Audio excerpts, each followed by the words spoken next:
The words the brother told me, and him after defiling me, telling his friend malizieni takataka alafu mtupe huko nje. You see, and they took their time, actually, they took their time.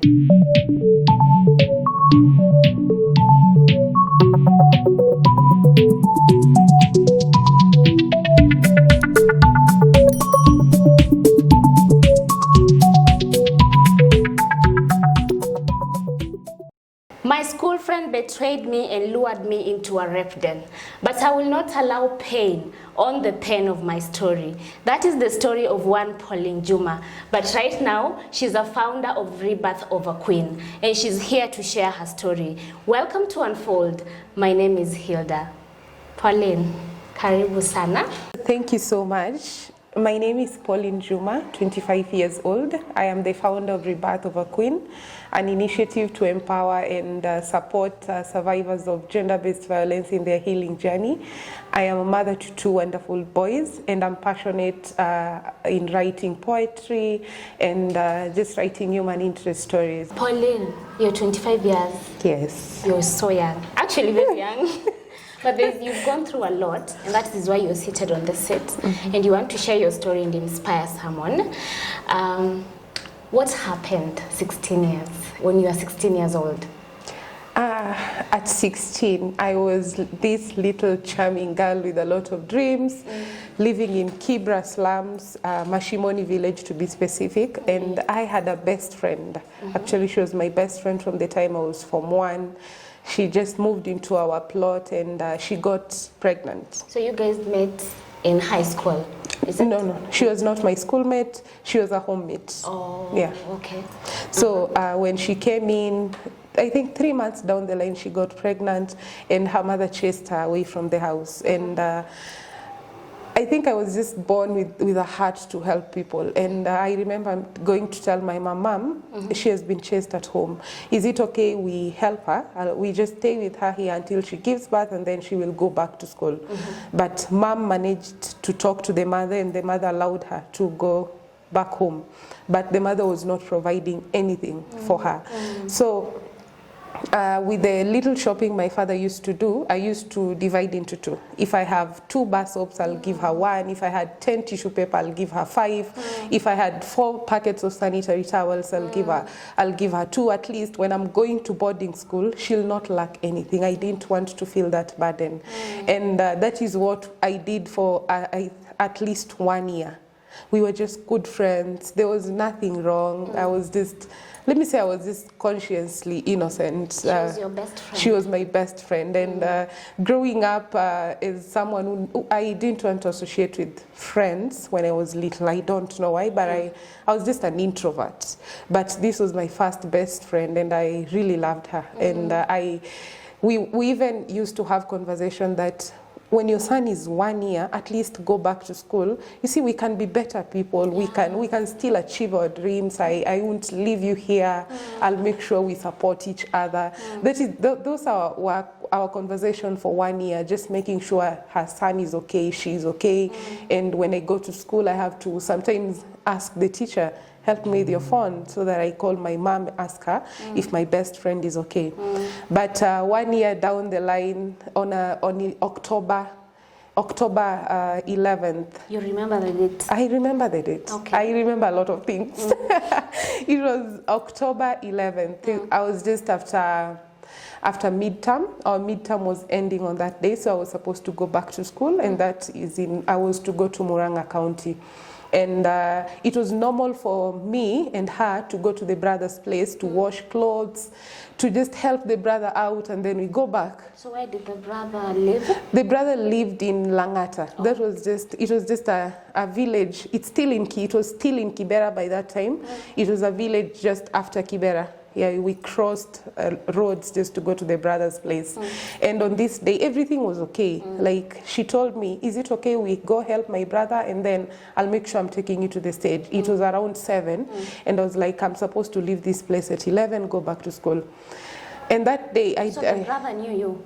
The brother knew me. The brother was actually a family friend, a friend to my father. And you see, me not having a bigger brother, at least my dad trusted him with me a little bit. Yeah. Okay. So that day we just went with her. Everything was okay on the road. But when we reached the brother's place, because it was a bushy area, that time Langata, there was no road in that place. So it was a bushy area. And the brother used to live like alone in that place. So when we went, I was the one in front of her. It was normal for me. He was like my brother. Why would I be afraid at that time? So, but when I reached the door that day, I was pushed from behind. With who? It was her. Your friend? She pushed me from behind, and I fell into the brother's arms, and the brother slapped me. And before I knew anything, I was like, wait. What is wrong? What have I done? Is there anything I've done wrong? And the brother told me in Kiswahili, this was his specific words. Unajifanya wewe ndio unasoma. Hata wewe tutakufanya kama sister yangu. What? And before I knew anything, all my clothes were out. And the brother was defiling me, and there were 4 men in that room. One of them was holding a knife because I was trying to scream. I was trying to ask for help. As much as I knew very well no one was going to help me in that time, because that area, he was the only person around.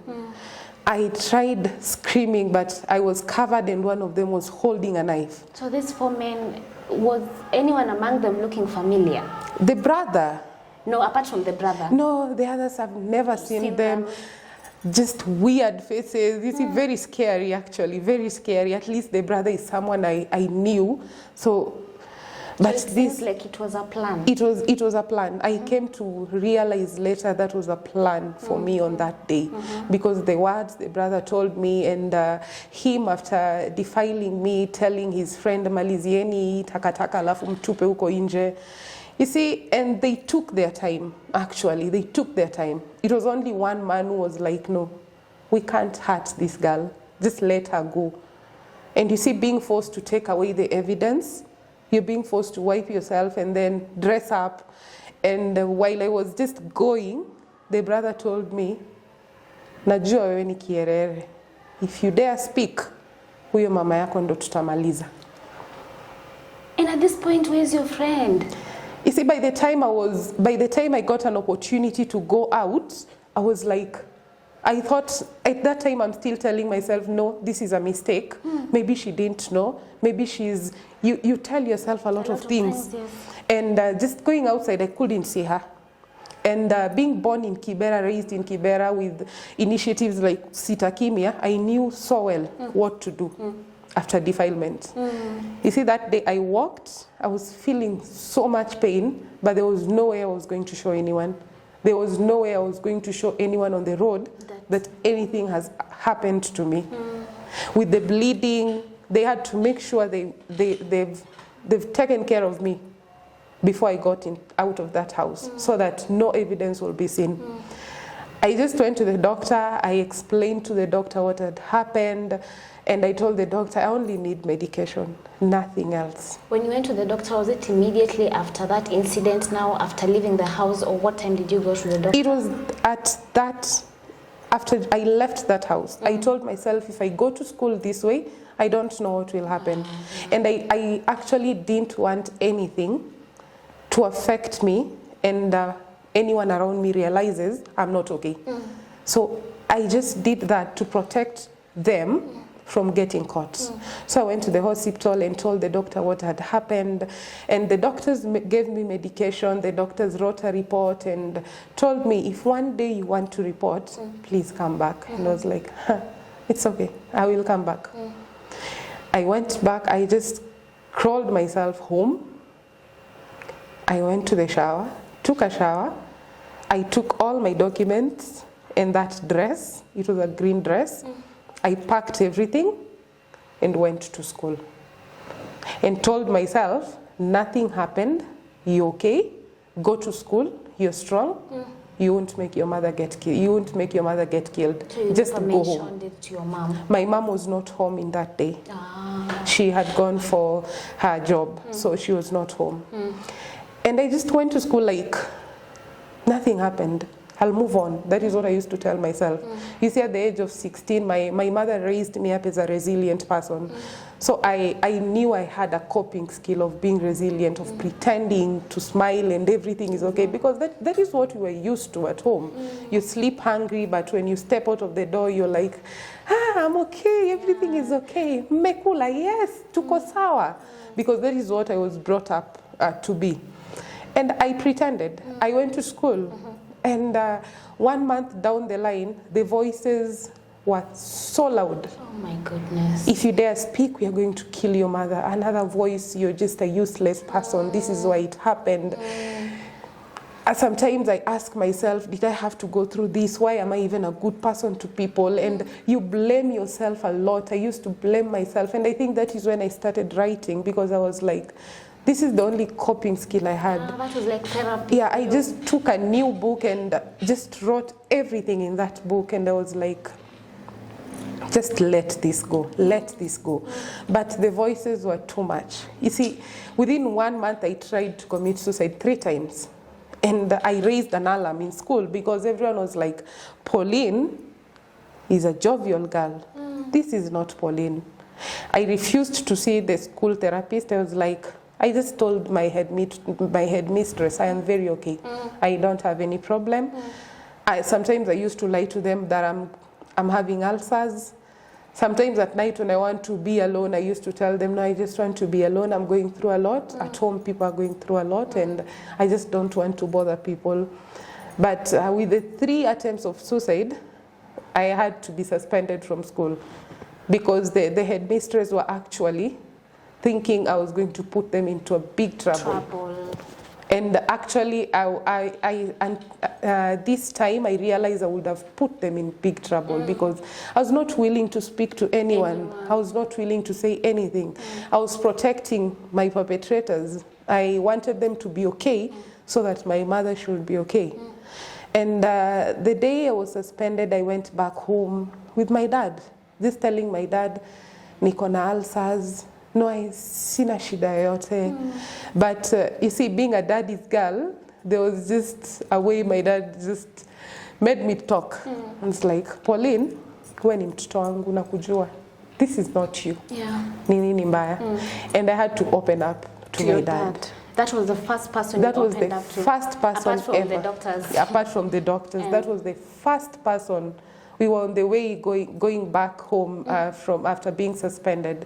And I told my dad, and my dad was, I've never seen my dad so crushed like that day. That is painful. Because I actually made him swear, if you break my promise, I am going to kill myself. If you even open your mouth and tell mom anything, I am going to kill myself. Oh my goodness. So I made my dad a victim for so many years. Because he wouldn't tell anyone. He wouldn't even approach the boy. My best friend later moved out. And so I was me and my dad. And I became a very rebellious teenager. Very rebellious. No one will tell me anything. And I was like, what more do I have to go through? This was enough. And you see, sometimes you walk and meet your perpetrator and they have to do this. You see, that is a reminder. If you dare speak, huyo mama yako, tutamaliza. So what was your relationship like with men? You see, something, I don't know, but something funny with me, men became my weapon. I wanted to be around men all the time because my perpetrators could not get to me. I wanted to be around them. For a very long time. I had to break that cycle last year when I was going through therapy because I was like, I actually told the therapist, I personally feel men are always my weapon. And I'm vulnerable to them because I have to be around them, at least to be strong, at least to feel secure, at least to feel like no one else will harm me. And that is what I was as a teenager. You see, I was a teenager. I used to hang around with men a lot. That is when I even started having a boyfriend. At the age of 17. Now I was turning 17. That is when I had a boyfriend. And my boyfriend was 8 years older than me, and I used to feel so secure because I'm like, no one will touch me. And then he was this bad boy, kwa mtaa. So I used to feel very secure. He wouldn't do anything to me, but I didn't open up anything to him. And the next year, after being suspended, I was taken to another school, and I had to go back to Form 3. And I used to tell myself, now that I'm in a new school, my life would maybe begin again. You see, that is what I've been doing from the time I was really young. I always know that I have a way of bouncing back. I always know that I have a way of maybe solving a lot of things in my life. And going back to this school, no one really knew me. Yeah. No one really... It's a new environment. Yeah, it's a new environment. And I'm like, I'm just going to live life here. And deep within me, I didn't like male teachers. There was a way I used to hate men, but feel very secure around them. I hate them in the first place, but I feel very secure. And in school, whenever a teacher will talk about something related to violence, I used to shut down. I just used to stare. Sometimes I'll just stare at the teacher, stare. Then I'm like, I just go numb. When they realized there's something wrong with me, I think that is the day I almost caused scandal in the whole school. I was like, why? Are you calling me crazy? No, I'm okay. There's nothing wrong with me, because I had to keep my records clean. I was in this school and I had to keep my records very clean. But everyone in the school had their own version of who I was. Because I think that is when I developed two personalities. I had this weak personality and I had this other very strong personality. And I was even chosen as a school head girl in my second school. Wow. And I think that gave me strength, because it gave me strength to hide so much. Taking up the leadership position, I was like, you have to be strong for these people. You have to come out very strong. But deep inside, I was hiding so much that people really didn't know about it. So I finished my school well, and just after Form 4, one day I sat down and I asked myself, you know, from the time I was 16 to now 19, I used to have one doubt in my mind. I used to tell myself, maybe this man destroyed me. I will never give birth. I'm 19, a teenager, just after high school. And one day I just went and told my boyfriend, I want a child. Just like that, I want a child. And he was like, what is wrong with this girl? There's something wrong with this girl. But I ended up getting pregnant. At this time, you're done with school? I'm done with school. I'm done with Form 4. I'm back to my society. And I got pregnant, and I ran away from home. It was a shock to my dad, because that is not the girl my dad knew. That is not the girl my dad knew. But my dad told me one thing. You see, the same way you've left that door, you're going to come back. You're just going to come back. But I was like, no. He loves me. And I opened up to him what was going on with my life. And at the first place, he was so loving. He was so sorry. He felt he was so empathetic. And he even tried one day to approach the perpetrator. And I was like, no, I just want to heal. 6 months down the line in my very good and rosy relationship, things started going down. Him abusing me, telling me maybe that is why you were raped, and I'm pregnant. And at 6 months, one day I just didn't cook. I'll never forget. I didn't cook. I was tired. I didn't cook, and he came back from work and asked me, "Why have you not even cooked? You know you're very lazy. That is even why you got raped." Oh my and I was goodness. like, wait, do we have to go this way? And that is when he started being violent. And I couldn't go anywhere. As much as my mom didn't chase me away, my dad didn't chase me away, but I wanted to prove to the society that I can keep my house, I can keep my man. As much as I know he cheats, he still comes back here. And that is what I used to tell every girl. He will cheat with you in the afternoon and come back home. So I don't care. And at one night, he actually kicked my stomach and I started bleeding. And I went home the next day with the same clothing. My mom asked me, "Ni nini mbaya?" You see, I looked at my mom innocently and told my mom, nimeanguka kwa stairs. Then my mom is like, so you were protecting this man? Wait, umeanguka kwa stairs? In your house, there's no stairs. And I was even trying to put up stairs. It's like, see, where we live, we have a certain stairs. Just when you go inside my house, and my mom was like, the day you'll get tired, you'll come back. What? She actually told me, don't ever tolerate violence in your life. Yes. I have never. Don't do it. And 1 year down the line, I was like, no, mom, everything is okay. Maybe it was just anger. Actually, I'm the one who made him angry. I didn't cook. And mom told me, oh, it's okay. Try your best and cook. Try your best and be clean. Just try your best. Try what you can. And at that time, I'm like, no, it's okay. Mom, I'll do anything. I'll try. But when it's too much, I'll come back. So when I gave birth to my son, the trend was still the same. Violence. And when my son was 1 year old, you see, I stayed in this relationship for long with the violence. When my son was 1 year old, one day he came back home at around 1. And I don't really know what problem I have with October, because we separated in October 31st, 2015. And he came back home. The same night my mom had called me, her house was burning. And I went to help my mom. So I went with my son, then came back. And when he came back home, he just started quarreling. And I was like, you know what? I am tired. You can't keep on doing this to me. I am tired. If you want to go get married to another woman, just go. I really don't care. And he slapped me that day, and the only thing I saw in front of me was a knife. So, because we were living in a self-confused house, that is what we call them, self-confused, where the bedroom, the kitchen is in the same place. Self-confused. Yeah, it's called self-confused. The bedroom, the sitting room, the kitchen, it's in the same place.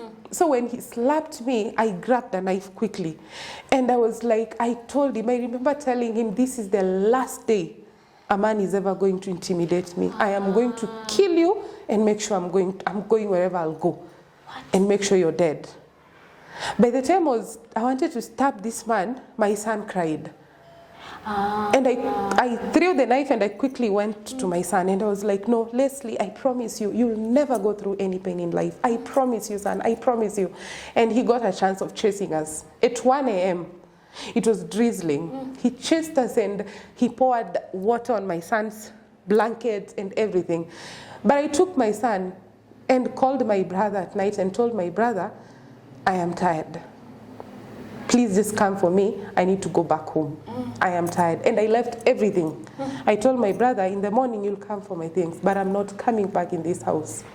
But you see, this man knew I was going to come back because it was a trend. He knew I was going to come back. So that night when I went back home, my mom told me, begin life from today. I'll take care of your son. Just begin life. Just start over again. Start over again. You see, you're very young, and my mom used to remind me, you're very beautiful. I don't know what is wrong with you. And I was like, Mom, I am tired.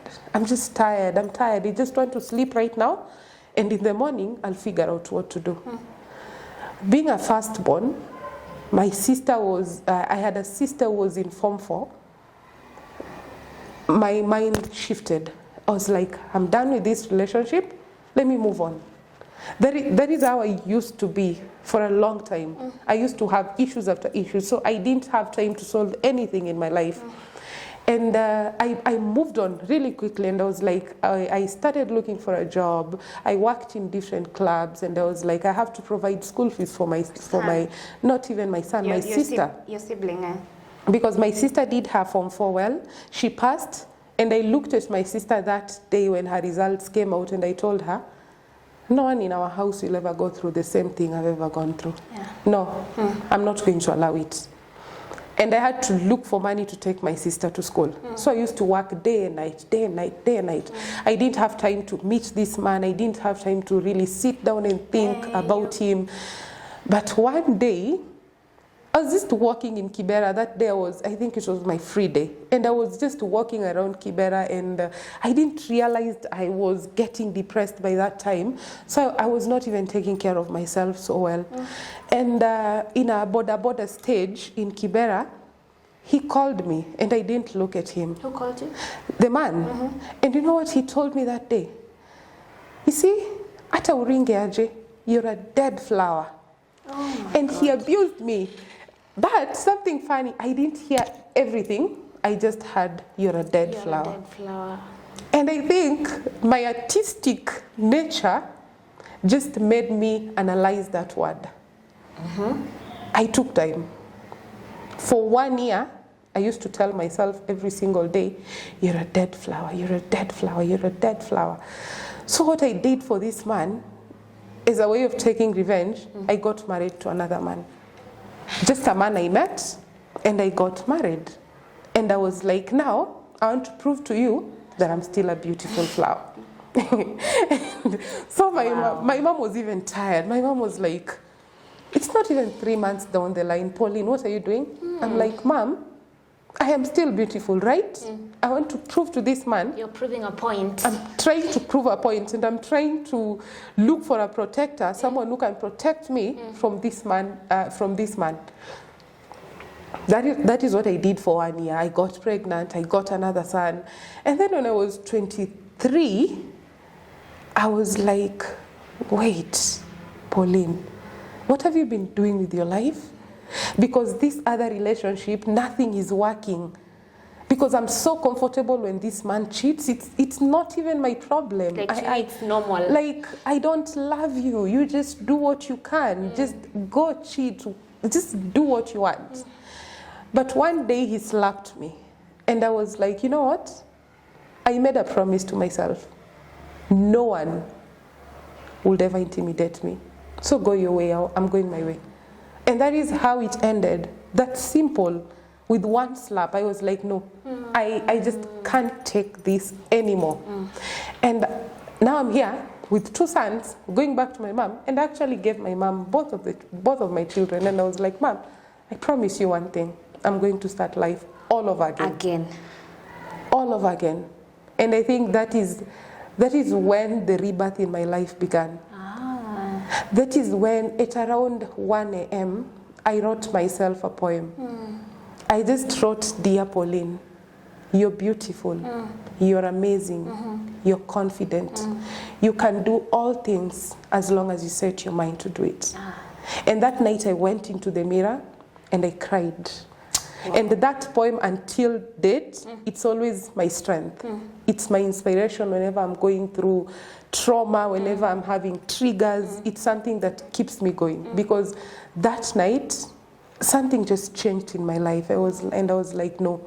Number one, I'm tired of living a double life. I am just tired of pretending. I am tired of fighting people because I'm the one who gets hurt after all. Now I have 2 sons. He has no children wherever he is. I am the one now with responsibilities. Yes. And that is when actually life began for me. And I was like, no. My past, let it remain there. We are going this way. Yeah. Wow. That is amazing. Was that the beginning of your foundation, Rebirth of a Queen? Actually, when did that idea come into picture? Rebirth of a Queen came into picture in 2018, December. I love writing poems.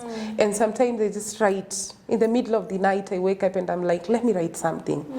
And that night, I wrote a very long poem. I don't remember. No, I wrote a poem. I wish I was 16. I wish I would go back and heal that girl. I wish I would go back and tell that girl that it was not her fault. But I'm here. And this is the rebirth of a queen. This is the rising of a broken queen. Those were my words. And I told myself, okay, I'll follow this maybe another time. But in 2018, I was training girls modeling. Wow. I was just training girls how to model, and because that was and is still my strength. Whenever I'm on the runway, I've not been in the runway for 1 year, but whenever I'm on the runway, I keep reminding myself that you are a queen. If you can walk on a runway and make sure your world, everywhere you go, it's your runway. So I used to train girls modeling, and I used to do a lot of things. I never wanted people to know what I'm doing. I never wanted people to maybe read my mind, because at that time I was still not ready to tell anyone why I'm doing all this. Because for me, everyone else was thinking, she really loves helping people. But no, I was healing. I was healing the 16-year-old girl. Yes. So whenever I saw a 16 confident girl, I was like, yes, Pauline, that is you, that is you, that is you. Keep going, keep going. And after 1 year, I was like, I'm done keeping quiet. I'm done pretending and looking at the same things happening in the same society. You see girls opening up. They've been defiled, they've been raped, but nothing is happening. Yes. No one even cares. No one cares. And actually it started like getting to be a culture. No one cares. It's become normal. It's normal. And I was like, no. If anyone knows what trauma people go through, we wouldn't take this as normal. And that is when the rebirth of a queen came to pass.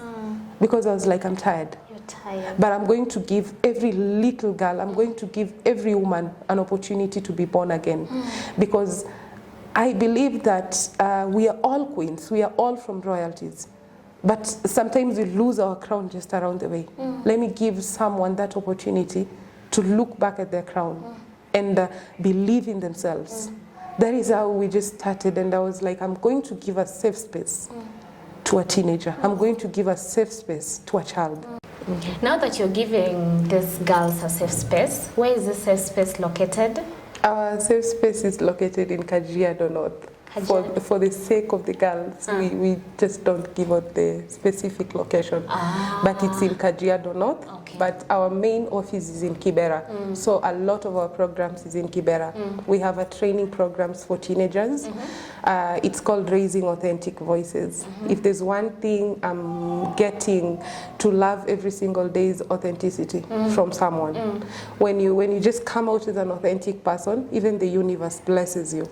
So that is what we try and tell the girls. Because, you see, for a very long time when I was a little girl, I was just living around Kibra. And that is what I used to see. That is what I used to know. I didn't know life after Kibra.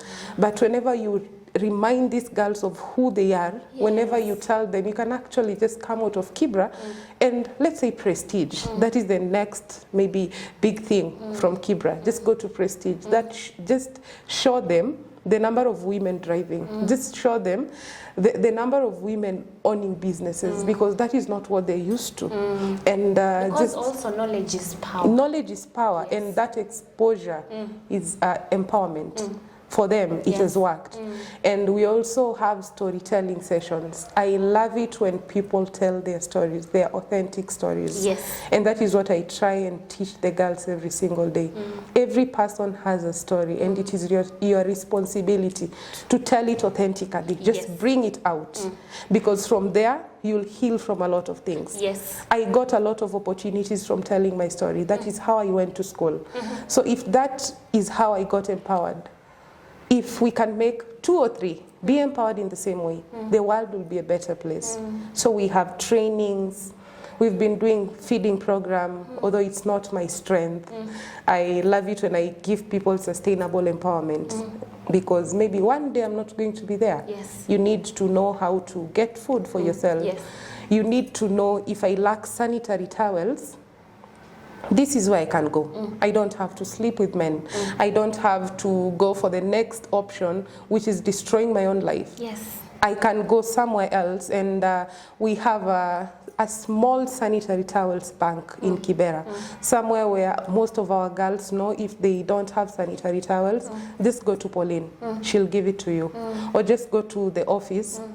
Just tell anyone you get there, you need one. And do it confidently, because it is your right. We can't change that. Because, and also reminding them that apart from just sorting your menstrual hygiene, you have a responsibility to be confident. Because you see, after your 3 days or 4 days or 7 days, you're still sexually active. Yes. And if you're not confident, you can end up getting pregnant anytime. So that is basically what we do in Rebirth of a Queen, in raising authentic voices. Because I believe authenticity will take us so far. Yeah. And you're doing a tremendous job. Thank you. Actually, you're strong. Do you actually face any challenges? A lot of it. A lot of it. Especially running a shelter at the age of 25 and you're handling teenagers.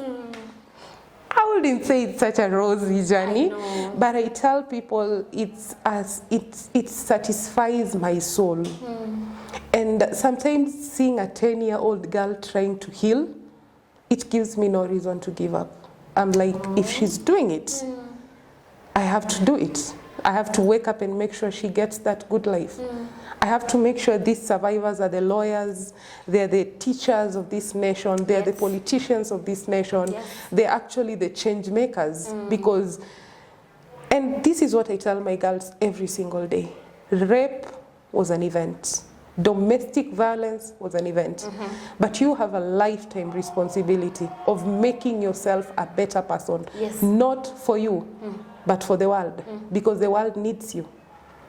You will not go anywhere and tell people, I didn't do this because I was defiled. It happened. But now it's your responsibility to heal. And as much as sometimes, majority of times we don't get justice through the courts, the best justice you can give yourself is healing. Wow, that is powerful. And just come out as a strong person. And remind, I look at my perpetrators straight to their eyes whenever I meet them and I tell them, this is just the beginning. Wow. This is the beginning. As much as I've not mentioned your names anywhere, this is the beginning. I am going to make sure it is not happening again to any other person. Are you at peace with yourself? I am at peace. And have you forgiven?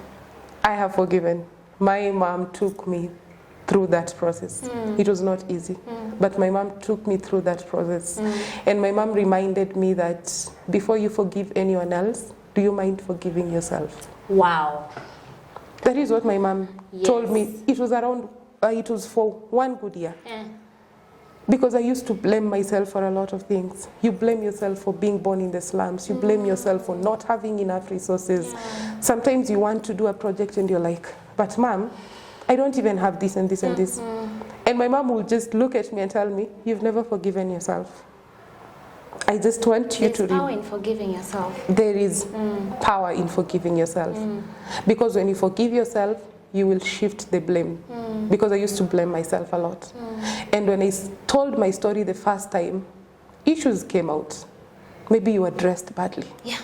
And this is what I tell everyone in the society. You see, misplacing the blame only empowers the perpetrator. The more we tell the perpetrator, you raped her because of her short skirt. So what do you explain of a perpetrator who defiles a 2-year-old? Was that 2-year-old in a short skirt? No. People rape because they're rapists. Not because of short skirts, not because of someone going out at night, not because of someone who's in the wrong place at the right time or whatever we come up with. People rape because they're rapists. And until the day we'll put them into justice, then this will not stop. Until the day we'll empower survivors to come out and remind themselves that this was just an event, we will never get any solution. Because you see, sometimes handling these cases, sometimes you meet her sodomy case and you look at this young boy who does not even understand what he's going through in his life, and sometimes it breaks. It breaks me as a person. Because I'm like, so what will the society say about this? We're used to blaming girls, blaming women. So right now, boys are going through it. And especially during the COVID-19, it was worst. They were going through it a lot. But since we've also told men you're strong, they just wear this strong face and move on with life. But whatever they're going through, no. So I just dedicated my life for this, to do my best and also to empower the people around me. And this is something I tell my girls every single day. I am mentoring you. I don't want you to be like me. I want you to be more than me.